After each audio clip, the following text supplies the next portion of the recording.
सेवा केंद्र पिंपळगाव सराई तालुका जिल्हा बुलढाणा। या बुलढाणा जिल्ह्यामध्ये पिंपळगाव सराई हे एक ग्रामीण भागात केंद्र असून या केंद्राला जवळपास 9 गुंठे ग्रामपंचायतनं दान म्हणून गुरुकुलपीठाला जागा दिलेली आहे।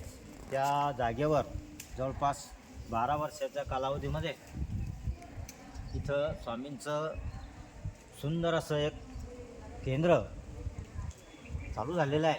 त्याची सुरुवात आपण पहिले यज्ञभूमीपासून करणार आहोत। इथं नवीन अशी यज्ञभूमी या केंद्राच्या माध्यमातून नवीन तयार केलेली आहे। या यज्ञभूमीमध्ये या दत्त जयंतीनिमित्त गुरुचैत्राचं पारायण सोहळा सुरू असल्यामुळं सर्वच्या सर्व यागाची सेवा इथं आम्ही चालू केलेली आहे। आज बुधवार गुरुचैत्र पारायणाचा 3रा दिवस। आजचा गीता याग म्हणून आजचा यज्ञ होणार आहे। त्यानंतर यज्ञ झाल्यानंतर एकादशीनिमित्त भागवताचं पारायणसुद्धा आज केंद्रामध्ये आयोजित केलेलं आहे। त्यानंतर आपण आता मुख्य दरबाराकडं महाराजांचा जो नवीन दरबार 6 तारखेला प्राणप्रतिष्ठा होऊन स्वामी आपल्या जागेमध्ये 6 तारखेला गेलेले आहे।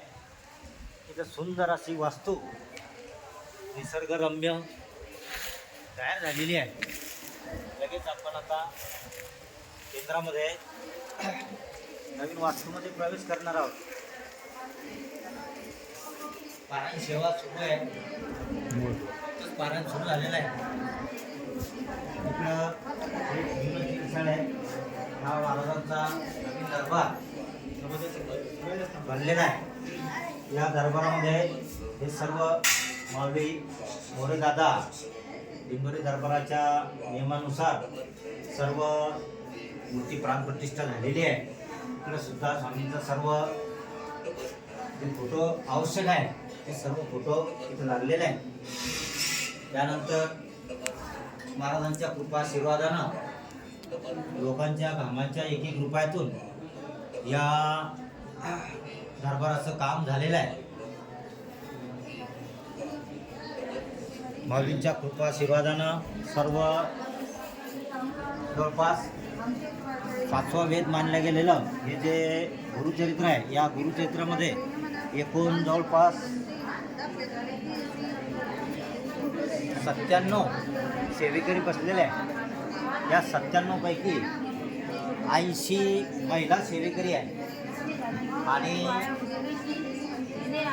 27 जवळपास पुरुष सेवेकरी बसलेले आहे। हा स्वामींचा जुना दरबार आहे। इथं पहिली प्राणप्रतिष्ठा झालेली होती। साध्या पद्धतीनं केंद्र सुरू केलेलं होतं। त्यानुसार हा जुना दरबार महाराजांचा आता इथून 6 तारखेला स्वामींचं आगमन तिकडे झालेलं आहे। तसेच इथं सुंदर अशी त्रिगुणी सुद्धा तयार झालेली आहे। या माध्यमातून अनेक भक्तांना चांगले अनुभव येतात।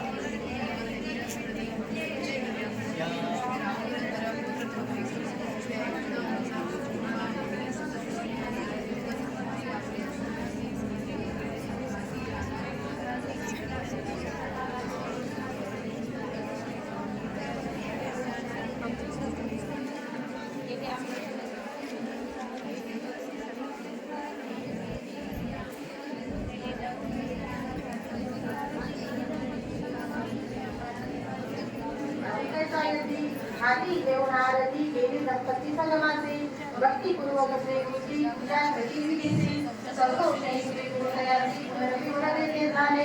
येणे मुळी तुझेवर लाडला जैसा दानावर कन्यापुत्र लक्ष्मी स्थिर ब्रह्मांशी झाले नाना। इथे सुंदर असं त्रिकोणीचं वास्तव्य निर्माण केलेलं आहे माऊलींनी। तर या झाडाचे सुद्धा खूप चांगले अनुभव आपल्या या केंद्रामध्ये मिळतात।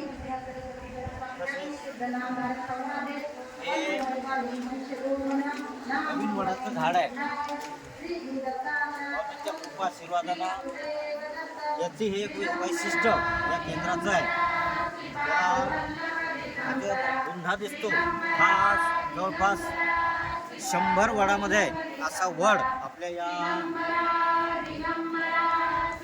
या केंद्रामध्ये तयार झालेला आहे. याचं वैशिष्ट्य असं आहे की याचं जवळपास सागासारखं पान आहे.